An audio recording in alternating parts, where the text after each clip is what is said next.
Okay, it's September 3rd, 2019, and I'm continuing going through my ethical presence manuscript, writing from 2015 and 2016.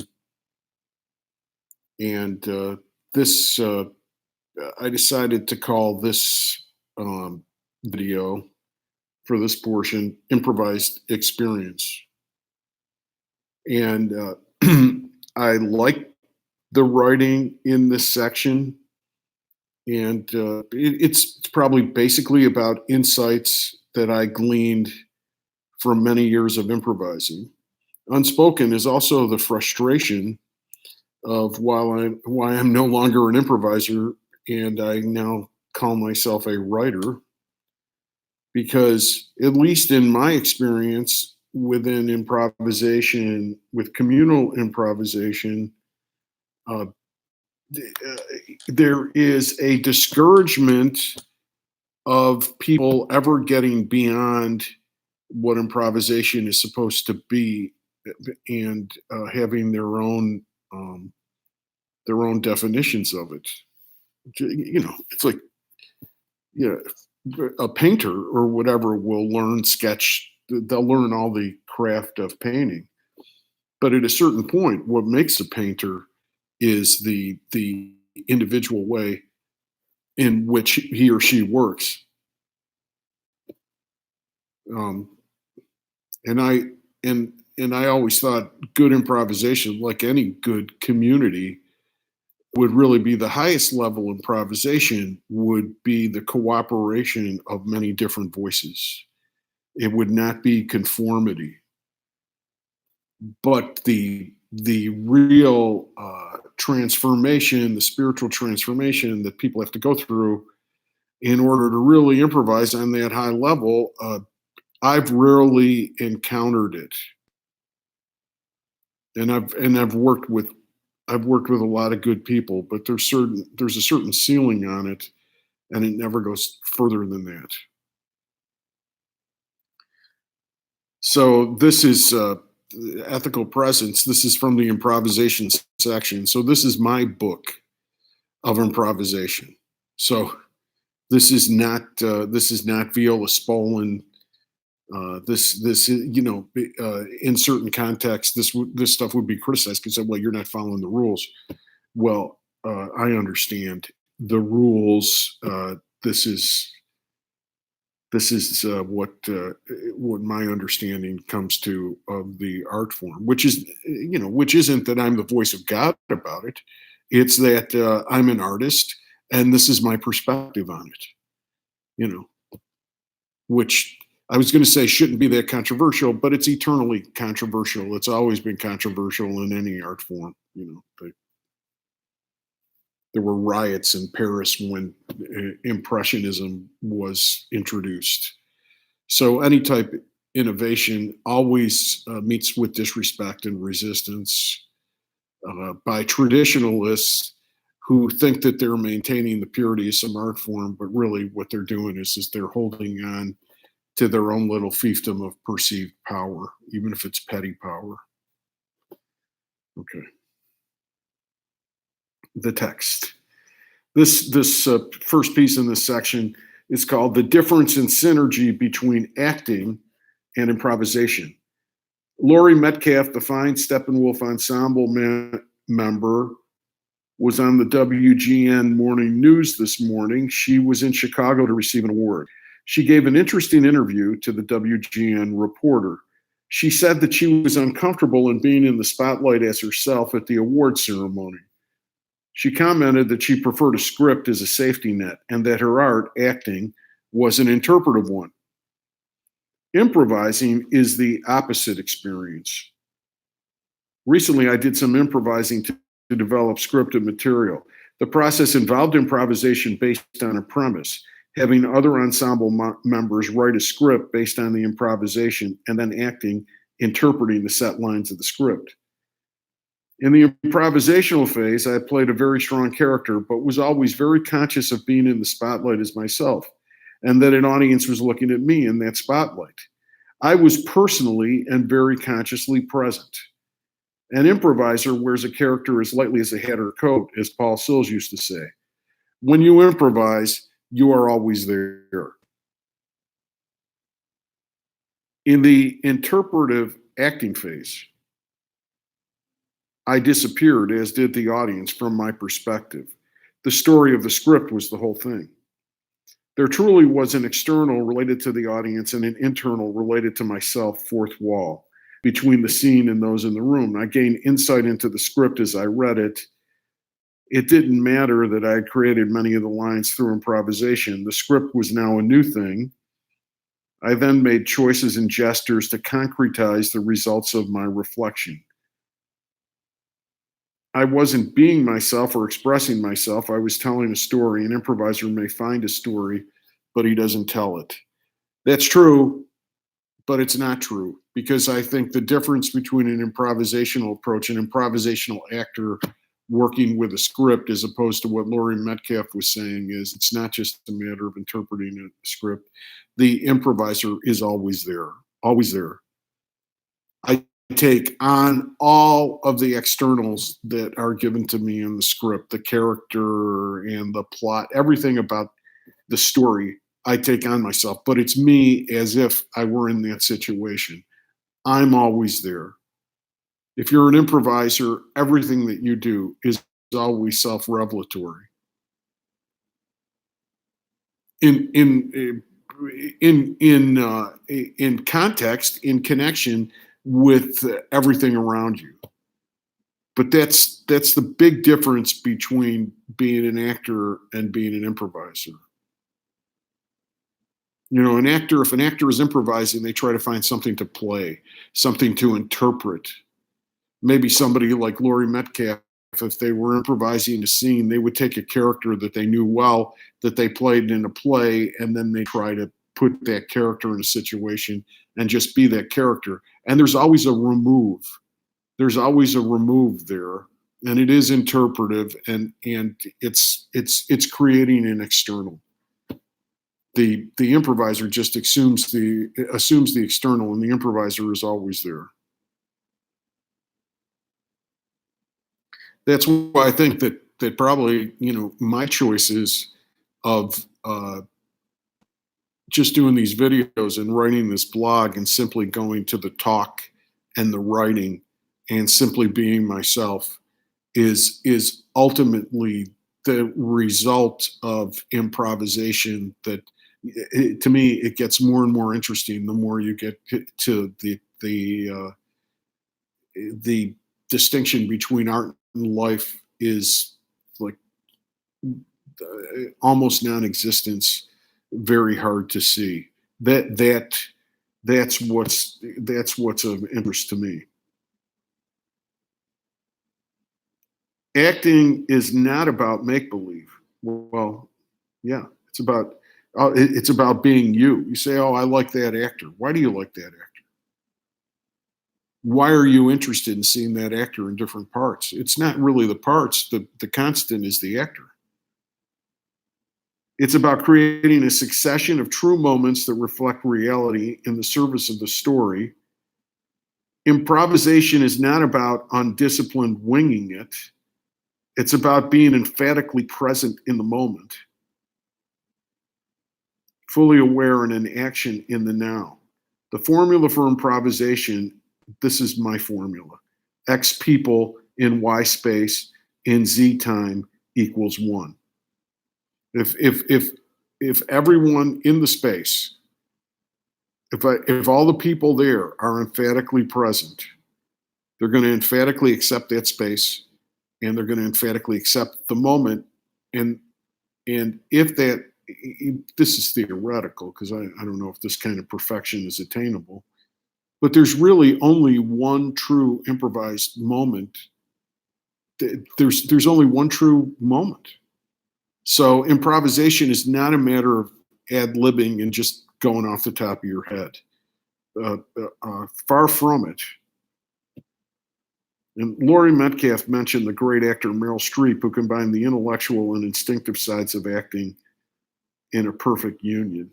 It's funny, early in her career, Meryl Streep was criticized for not showing the instinctive sides of the action. She was criticized for being a master craftsperson who never had herself in the scene. And I think some of that criticism earlier in her career might have been legitimate because her focus seemed to be on demonstrating the mastery of her craft. But her depth as a human being uh, began informing informing the actor and the acting more and more. Um, I believe the interpretive art of acting has a lot to teach improvisers about reflection, deep observation, and storytelling. And I believe the art of improvisation has a lot to teach actors about immediacy and presence.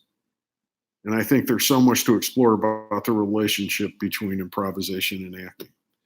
And I believe that. And then I've been kind of like evaluating these pieces as I go through them on the video. So I think that this piece, I like what I did with it here better than just in its raw form. But I think that but I think I was thinking these same thoughts when I wrote this piece a few years ago. Okay, the next piece is live the inappropriate comment. Often our professional tasks restrict us from sharing our personal opinions. That does not mean that we should repress having them.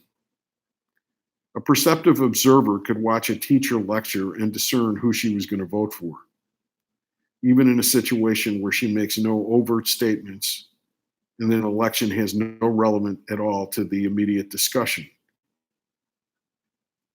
Good improvisers are opinionated. They keep journals and say what they think about the world to their friends in the proper circumstances. When we opine, we are freely being ourselves. Our opinions are unself-conscious manifestations of who we are, and they change as we do. I like that. I like that paragraph a lot. And I think that's the point of opinions. It's like I said that in the previous piece, that big life piece about the woman who criticized me as, fat guy with a lot of opinions. And it's like here's the point about it's not for example, the Rick blog, this video, all my writing, it's not just opinions. It's not an op-ed column. The opinions are there as a manifestation of a deeper truth, and the deeper truth is there too. And to try to to try to make this just like letters to the editor or comments on somebody else's blog post or something is really completely unfair to this work and completely misses the point.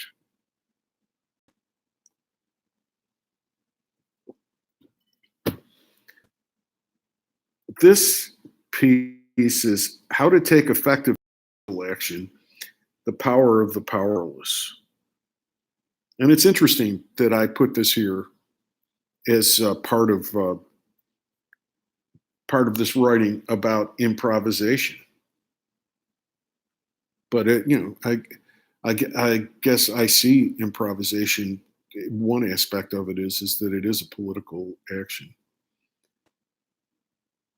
My Facebook friends are by and large very good and decent people. They are often outraged by the words, actions, and policies of people with power over our politics, business, and media. They are frustrated by an establishment that often seems and is irresponsive to their desires and values. And what they sense are the desires and values of the majority of their fellow citizens. They make great effort to educate themselves about current issues and wrestle with possible solutions. They express their opinions and petition those in positions of power. The experience often leaves them exhausted and depressed. They sometimes feel they are weak and have no control over important aspects of their lives. Here are my suggestions of behaviors to adopt when you feel that the government and other leading institutions do not speak or act for your individual values or what you know to be the collective values of the people of your nation and culture. In other words, when you are not living in a true democracy. One, be a player. In other words, don't see yourself as merely a voter or just one voice among billions. Have confidence that you can make a difference. I'll add to this, have confidence that your fully accepted existence makes a difference. Point two, and I see why this is in an improvisational section, because this is what I feel about improvising. This is what I feel should be part of improvisational performance. Even it's like, see yourself as an equal. Presidents, popes, CEOs, and media stars work for you. They are not kings and queens. They are doing jobs like everyone else. At the time of the Mexican-American War, Henry David Thoreau was a naturalist of very modest means who lived with his mother. He opposed President James K. Polk's war. He wrote an essay on civil disobedience. Polk had his war in spite of Thoreau's writing. The United States expanded its empire. Thoreau's essay was read by Gandhi and Martin Luther King Jr., however, and Gandhi nonviolently liberated India from the British Empire, and Martin Luther King Jr. led the initiation of the continuing dismantling of apartheid American style. Thoreau had at least as much power, he had more power than James Knox Polk, in my estimation.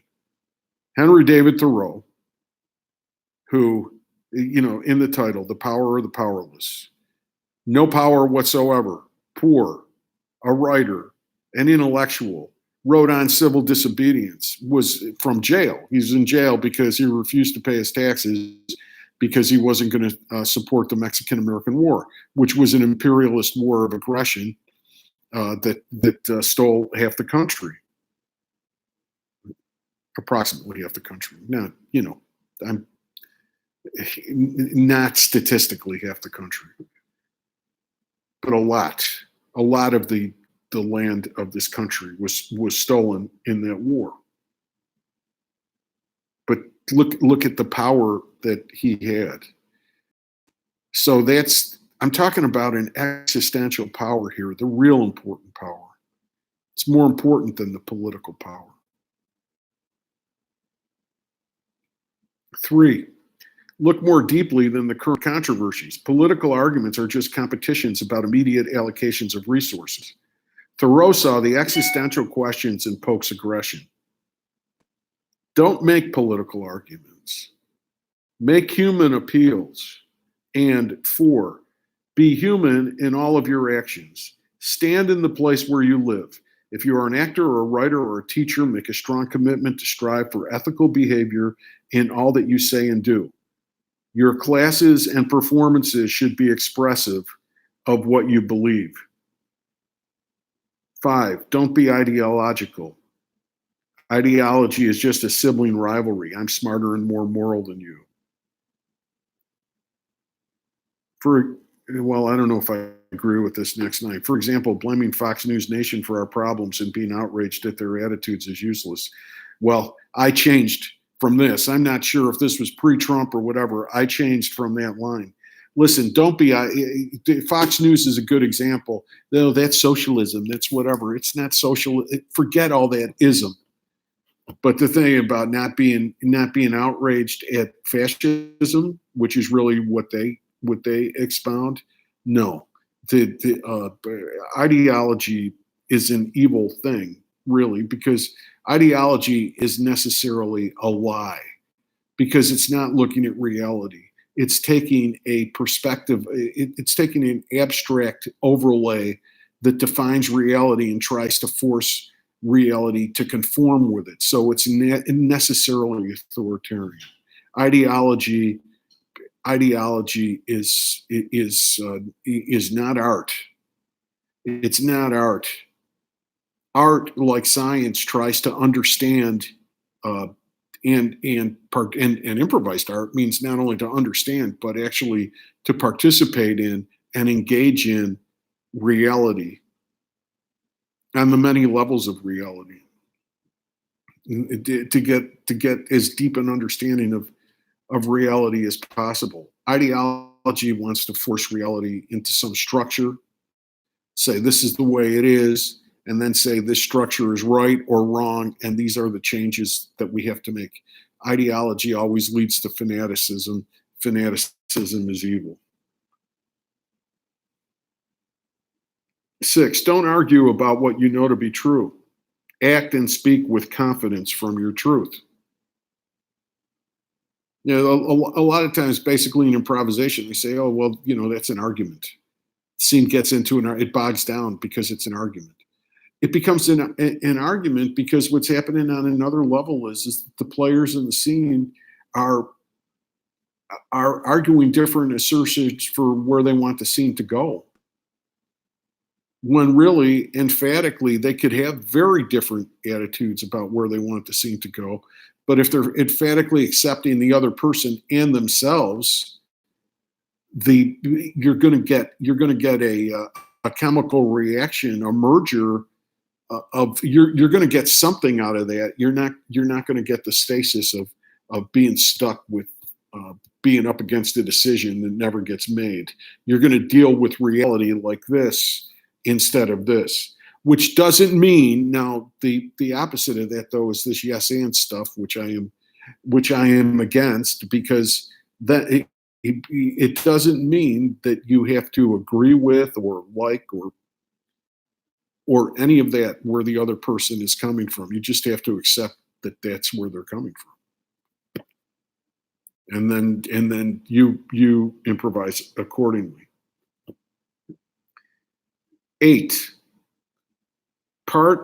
7. Follow the leadership of founding father John Adams, who said, I say this again and again, it's the mantra of the Rick blog. It's let us dare to think, speak, read, and write. Because what is that saying? It's saying let us dare to be free. 8.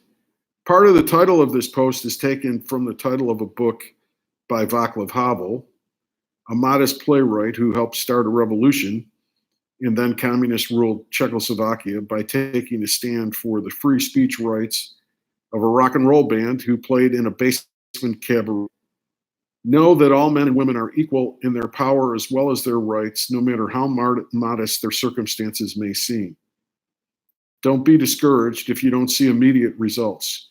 Know you are part of an eternal dialectic, and your side often wins. 9. Know when it is time for democratic discourse and know when it's time for revolutionary action. I personally am at that point right now in America. I don't see any democratic discourse with right-wing Republicans, moderate Democrats, any of the voices of conservatism. Just this weekend, we had, the 10th, the 15th mass shooting. In order for gun manufacturers to make money, the Bahamas is getting ruined by historically strong Category 5 hurricane. Dorian, which is not moving, which is staying there for days. I mean, nature is changing because of the profits of the fossil fuel industry. You have white nationalists and fascists that are claiming a place in our democratic discourse, and none of this belongs in democratic discourse. These now are existential threats to our lives, and they require revolution. I don't have any arguing left in me for people that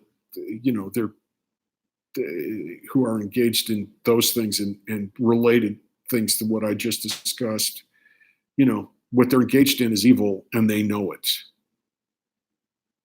All right, Wayne LaPierre and everybody who takes that anti-gun control stance. They see little children getting shot in primary schools. Come on, they know it.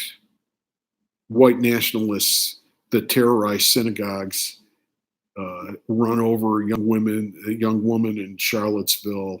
You know, they know it. Slaveholders knew that it was bad. Nazis knew it was bad during the Holocaust. They know it. We all know it. We all know when we're doing something wrong. It's the way we're made. We all have a conscience. We know that this comes down to really basic things. Know that the Ten Commandments is just really, it could have been a post on the Rick blog. Everybody knows that. I mean, whether they follow it or not, they know not to lie and honor false gods. They know that they should have some reverence and love they should honor their parents. They know that they shouldn't steal. They know that they shouldn't kill. We know we shouldn't commit adultery, covet our neighbor's wife, covet the goods. We know we shouldn't bear false witness against people. We know it. We know it.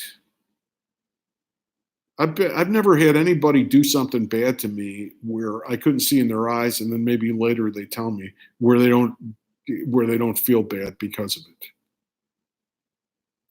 it. People know when they do something wrong, so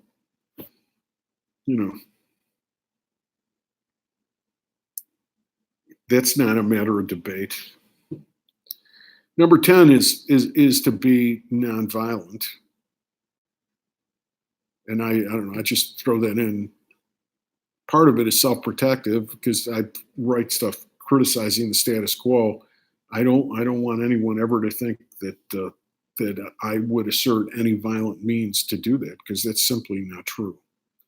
That for one thing, it's wrong, and I know it, and we know it. It's wrong to use violence against other people. It just is. We talk about people that come back from fighting just wars, and they're still devastated by the fact that they killed other people. All right, so we know that violence is wrong. We also should know that it's stupid.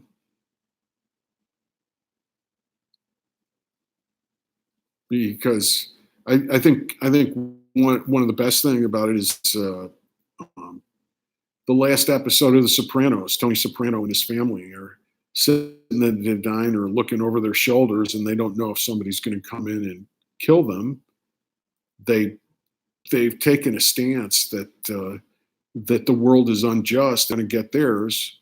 So if the FBI or the other mafia families are after them, and they're always, and that's the way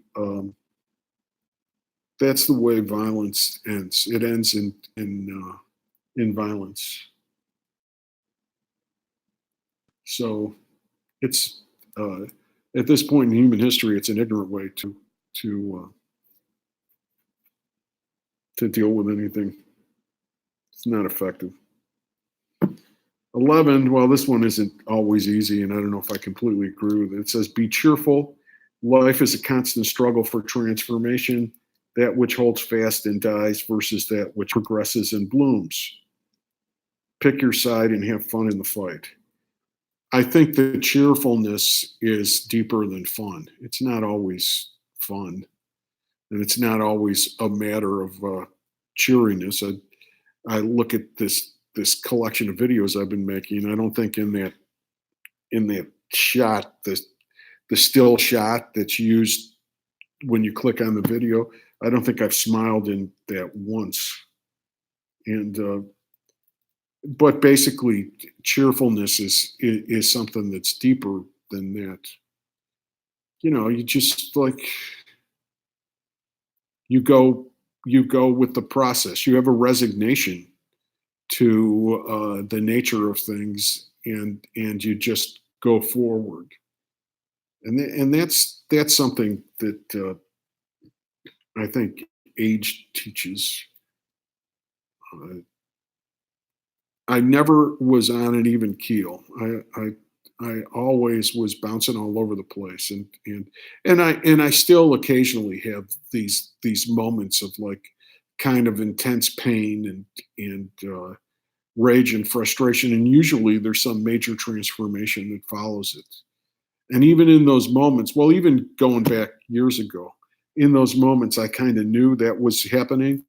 So there was some level deep on in my being that had a cheerfulness that was sanguine about that. You know,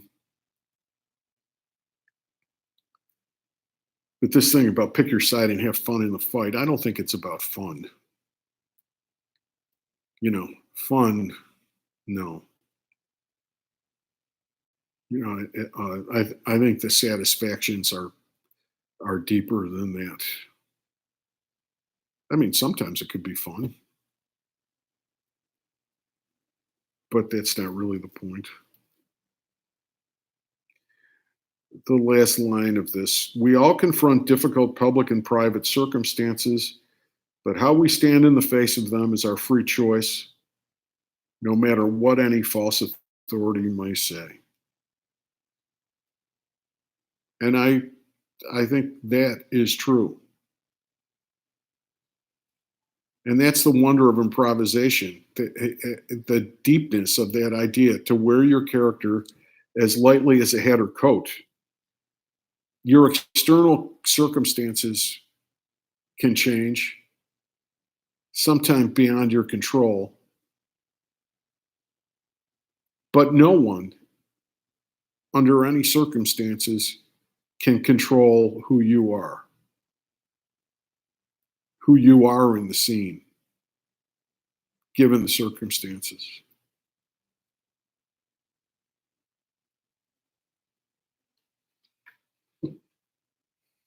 Okay? This next piece: you can't fully have a voice if you repress it. I designed a simple exercise called Bughouse Square. I've spoken at Bughouse Square a few times. Bughouse Square is a place where crazies shoot their mouths off about the issues of the day. And I asked, well, it's a place of free speech.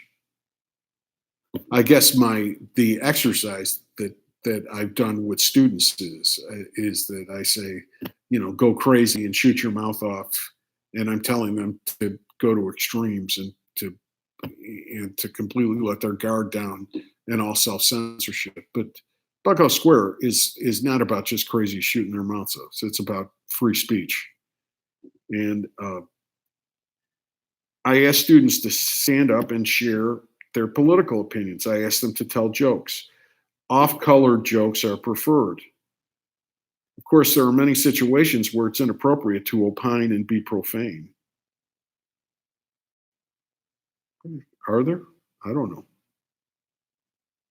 I thought it was great when Beto O'Rourke, who I'm not a huge fan of politically, but he said that these mass shootings and the lack of gun control was really fucked up, and I thought that was completely appropriate. I mean, I don't know. I don't know. Many situations where it's inappropriate to opine and be profane, yeah, maybe they're not suitable situations. I don't know. If you have to be in a situation where you have to completely like inhibit yourself, that's the point of this exercise. I think, like you have corporate job or whatever, you're sitting in a cubicle and you're supposed to like speak in hushed tones and only act a certain way, and you can't show any personality, and what the fuck? I mean, you're going to die. So that stuff there's something morally wrong about that. So you have to have the uninhibited shamelessness of a child to make art. Yeah, I guess a child, that's always giving credit to children, but not all children are like that. That's a little bit too conventionally expressed. I think the line is just you have to have uninhibited shamelessness to make art. I mean, shamelessness in terms of you should have a great deal of shame related to that which is morally wrong, but you should have no shame at all about being yourself. And I think maybe that's what Beto O'Rourke was getting at. If you really, he said, well, this is fucked up. The lack of gun control is fucked up. So what he's showing is that no shame in expressing what he believes, in expressing himself and being himself, and a great deal of shame with the evil that we're all forced to participate in, that we allow this mass murder to keep happening, and we have no response to it. The fearlessness of sharing one's voice within a culture of respect for all voices is the ultimate respect for diversity. And again, I say be bold and have fun. I'm just going to change that to be bold. Be bold. It's not always fun, but I do like this line about the fearlessness of sharing one's voice within a culture of respect for all voices is the ultimate respect for diversity. Because diversity, it's like, yes, it's gender, it's sexual preference, it's ethnicity, it's race, it's religion, it's all these different demographic categories and self-identifiers that we have. But the ultimate diversity is that each one of us as an individual person, where we all have universal experience of our humanity, but it's all expressed in an individual way. Since two people can't stand in the same position, no two people can have the same perspective. It's impossible. You can't sit in this chair while I'm sitting here. And even if you sat on my lap, there's more within. But I'm just gonna have a part two to this to this video, uh, just to break this up a little bit time wise. Okay, thank you. Talk to you next time.